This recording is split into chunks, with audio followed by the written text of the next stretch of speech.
Hello friends, मैं lucky आपका स्वागत करती हूँ अपने YouTube channel Shivansh Hindi point पर। सभी को मेरा नमस्कार। आई होप आप सभी बहुत अच्छे होंगे और अपने एग्ज़ाम की तैयारी लगातार और बहुत अच्छे ढंग से कर रहे होंगे।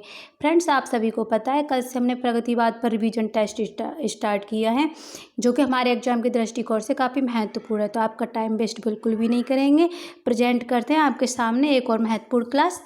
तो आज का पहला प्रश्न है, किस प्रगतिवाद कवि ने सीता पर खंड काव्य रचना की है? Number 1 Trilochan, number 2 Kedarnath Agrawal, number 3 Nagarjun, number 4 सिमंगल सुमन। तो फ्रेंड्स, प्रगतिवादी कवि थे नागार्जुन, जिन्होंने भूमिजा खंड काव्य की रचना की। तो हमारा राइट आंसर हो जाएगा नागार्जुन। भूमिजा खंड काव्य सीता पर आधारित एक खंड काव्य जिसकी रचना नागार्जुन ने की है, इसीलिए हमारा राइट आंसर हो जाएगा 3।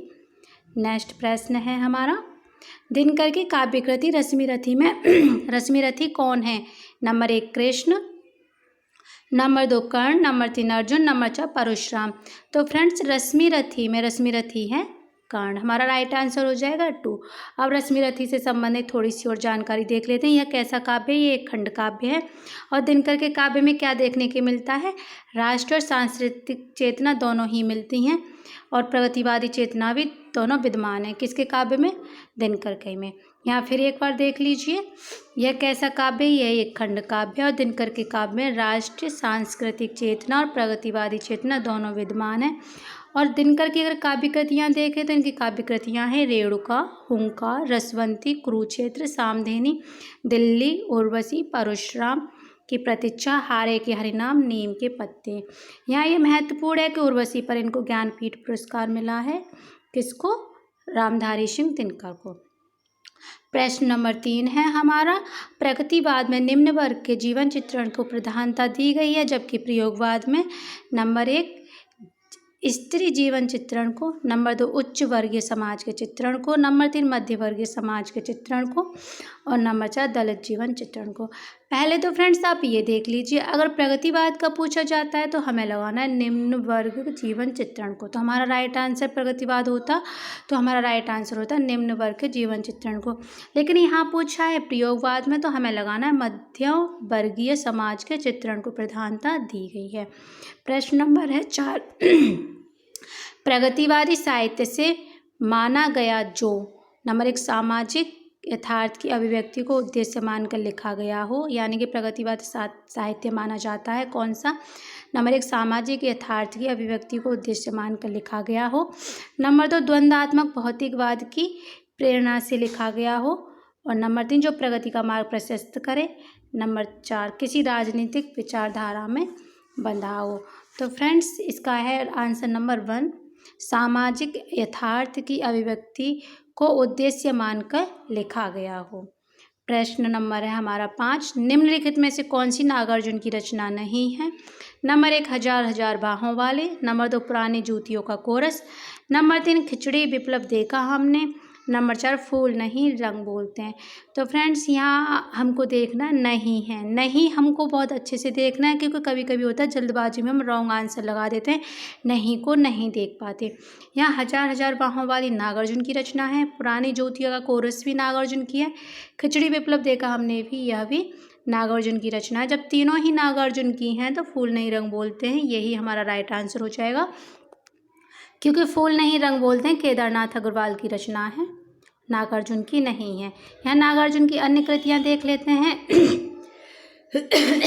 सॉरी फ्रेंड्स, युगधारा, सतरंगी पंखों वाली, प्यासी पथराई आँखें, भस्मांकुर, तालाब की मछलियाँ, खिचड़ी विप्लव देखा हमने, तुमने कहा था, हजार हजार बाहों वाली, पुरानी जूतियों का कोरस, ये सभी की सभी रचनाएं किसकी हैं? नागार्जुन की। प्रश्न नंबर 6 है, पंख और पतवार किसकी काव्य कृति है? Number 1 Dinkar, number 2 Kedarnath Agrawal, number 3 Kedar Singh और नंबर 4 नागार्जुन। केदार सिंह और केदारनाथ अग्रवाल को अच्छे से देख लीजिएगा, क्योंकि दोनों में मिक्सअप हो जाता है। तो पंख और पतवार काव्य कृति है केदारनाथ अग्रवाल की। यहाँ केदारनाथ अग्रवाल की अन्य रचनाएं देखिए, जिससे कि प्रश्न अगर इससे भी अलग आ जाए तो भी हमारा राइट आंसर होना चाहिए। युग की गंगा, नींद के बादल, लोक आलोक, फूल नहीं रंग बोलते हैं, आग का आईना, गुल मेहंदी, बम्बई का रक्त स्नान, हे मेरी तुम, हे मेरी है ये, मार प्यार की थापें हैं। तो फ्रेंड्स ये है केदारनाथ की रचना, एक बार फिर देख लीजिए क्योंकि महत्वपूर्ण है। युग की गंगा, नीत के बादल, लोकालोक, फूल नहीं रंग बोलते, अक्कायना, गुल मेहंदी, बम्बई का रक्तिसान, हे मेरी तुम, मार प्यार की थाप है। प्रश्न है 7, प्रगतिशील लेखक संघ का प्रथम अधिवेशन किस सन में हुआ था? नंबर 1 सन 1929 में, नंबर 2 सन 1936 में, नंबर 3 सन 1926 में, नंबर 4 1943 में। तो प्रगतिवाद लेखक संघ का अधिवेशन हुआ 1936 में। ये प्रगतिवाद, ये जो लेखक संघ है और प्रथम अध्यक्ष है, बहुत ही डिटेल में मैंने प्रगतिवाद के एक वीडियो में कराए हुए हैं। जिसने भी वो वीडियो वॉच ना की हो वो ज़रूर देख लें। प्रगतिवाद का पूरा कंटेंट कराया हुआ है। तो ये इसका आंसर है 1936 में। प्रथम अधिवेशन हुआ है लखनऊ में और इसके प्रथम अध्यक्ष थे प्रेमचंद। प्रश्न नंबर 8 है, कौन सा कवि प्रगतिवाद से संबंधित नहीं है? Number 1 Kedarnath Agrawal, number 2 Trilochan Shastri, number 3 Hariaudh, number 4 Nagarjuna.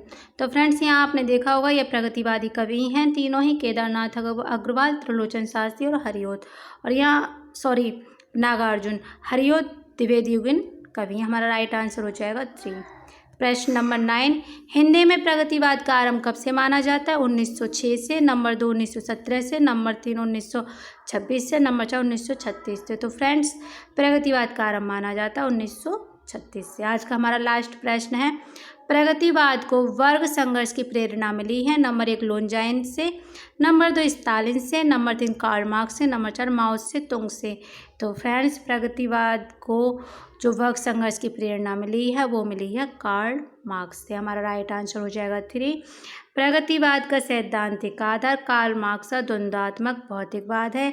राजनीति के क्षेत्र में जो समाजवाद या साम्यवाद है वही साहित्य के क्षेत्र में प्रगतिवाद। एक बार हम सुपर फास्ट स्पीड से करेंगे रिवीजन। आप भी मेरे साथ साथ लगाइएगा कि आपने जो क्लास ली है वो आपको लर्न हुई है या नहीं हुई है। मुझसे पहले आपको आंसर देना है। किस प्रगतिवाद कवि ने सीता पर खंड काव्य रचना की है? तो किसने की है? नागार्जुन ने। दिनकर की काव्य कृति रश्मिरथी में रश्मिरथी कौन है? तो कौन है? कर्ण है। प्रगतिवाद में निम्न वर्ग के जीवन चित्रण को प्रधानता दी गई है, जबकि प्रयोगवाद में मध्यम वर्ग या समाज के चित्रण को प्रधानता दी गई है। प्रगतिवादी साहित्य से साहित्य माना गया है जो सामाजिक यथार्थ की अभिव्यक्ति को उद्देश्य मानकर लिखा गया हो। निम्नलिखित में से कौन सी नागार्जुन की रचना नहीं है? फूल नहीं रंग बोलते हैं किसकी रचना बताई थी अभी मैंने? केदारनाथ अग्रवाल की। पंख और पतवार किसकी काव्य कृति है? तो केदारनाथ अग्रवाल। आप सभी को पता चली गया होगा। प्रगतिशील लेखक संघ का प्रथम अधिवेशन किस सन में हुआ है? 1936 में। प्रथम अध्यक्ष प्रेमचंद और प्रथम अधिवेशन हुआ है लखनऊ में। 3 प्रश्न यहाँ से निकल आते हैं। हर एक प्रश्न से हमने कितने प्रश्न निकाले हैं आप खुद ही देख सकते हो। कौन सा कवि प्रगतिवाद से संबंधित नहीं है? तीनों के तीनों कवि प्रगतिवाद से संबंधित हैं, जबकि हरिओद द्विवेदी युग से संबंधित हैं। यह भी प्रश्न बन सकता है कि हरिओद किस युग के कवि हैं? तो द्विवेदी युग के कवि कौन है? हरिओद। प्रश्न नंबर 1936, हिंदी में प्रगतिवाद का आरंभ कब से माना जाता है? 1936 से। और लास्ट का प्रश्न था वर्ग संघर्ष की प्रेरणा मिली है कार्ल मार्क्स से। तो फ्रेंड्स ये थी मेरी आज की क्लास। आई होप आप सभी को पसंद आई होगी। अगर पसंद आई हो तो लाइक करें, शेयर करें और चैनल को सब्सक्राइब जरूर करें और जुड़े रहें शिवांश हिंदी पॉइंट से। वीडियो देखने के लिए धन्यवाद।